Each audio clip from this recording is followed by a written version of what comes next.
Hello மக்களே, இன்றைக்கி நம்ம வந்து கூலி படத்தோட ரிவ்யூ பார்க்க போகிறோம். கூலி பொறுத்தவரையிலும் தலைவர் வந்து அவருடைய ஆக்டிங் வந்து பிரித்து மேய்ஞ்சிருக்காரு. ஒவ்வொரு மூமெண்ட்டும் ஒவ்வொரு ஸ்டைலும் வந்து அமேசிங், வேறு லெவலாக இருக்குது. இது வந்து கண்டிப்பாக நீங்கள் வந்து தேட்டரில் எக்ஸ்பீரியன்ஸ் பண்ணியே ஆகணும். அதை தாண்டி வேறு ஏதாச்சும் இந்த படத்தில் இருக்கா அப்படின்னு கேட்டால் ஒன்றுமே கிடையாது. ஏன்னா இதில் வந்து ப்ராப்பரான ஸ்டோரி லைன் கிடையாது, ஒரு ஸ்க்ரீன் ப்ளே கிடையாது. அண்ட் லோகேஷோட ட்ரீட்மெண்ட் அப்படின்னு நிறைய சொல்கிறாரு. பட் அவர் என்ன ட்ரீட்மெண்ட் பண்ணாருன்னு இந்த படத்தில் லாஜிக்கலாக புரிஞ்சிக்கவே முடியல. நம்ம அமீர் கானோட ரோல் வந்து எண்டில் வந்திருக்காங்க, ரொம்ப கடைசியில் கொடுத்துருக்காங்க அமீர் கானோட ரோல்.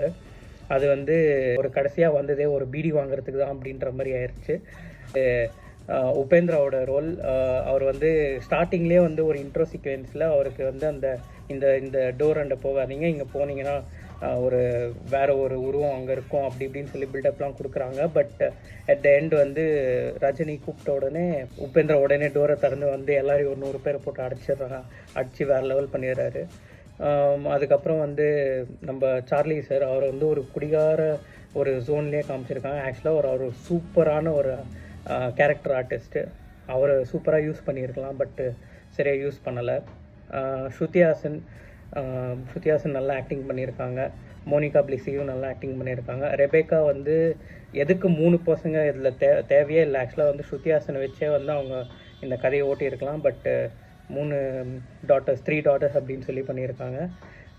எடிட்டிங்ஸு கட்ஸ் எல்லாமே பயங்கரமாக இருக்குது. மியூசிக் வந்து எலிவேஷன் நல்லா இருக்குது. பட் இன்னுமே கொஞ்சம் இம்ப்ரூவைஸ் பண்ணியிருக்கலாம். அனிருத் வந்து அந்த பவர் ஹவுஸ் அப்படின்ற ஒரு சீக்வன்ஸை தவிர்த்து வேறு எந்த ஒரு ஓஎஸ்டியும் வந்து அவ்வளோவா இதில் ஒர்க் அவுட் ஆகலைன்னு நம்ம சொல்லலாம். படம் உடைய ஸ்டோரி லைன் எதுவுமே கிடையாது, ஜஸ்ட் ரிவெஞ்ச் ஸ்டோரி தான். தலைவர் வந்து அவங்க ஃப்ரெண்டை வந்து யாரோ கொண்டுட்டாங்க. ஸோ அது கொன்னது யார் அப்படின்ட்டு அதை தேடி போகிறாரு. அதுதான் வந்து ஓவரால் ஸ்டோரி. இது வந்து 1940s 1947 அந்த மாதிரி ஒரு காலகட்டத்திலே வந்த ஒரு கதை தான் இது. பட் ஓவரால் கூலி வந்து 3 out of 5 அப்படின்னு தான் சொல்லுவேன்.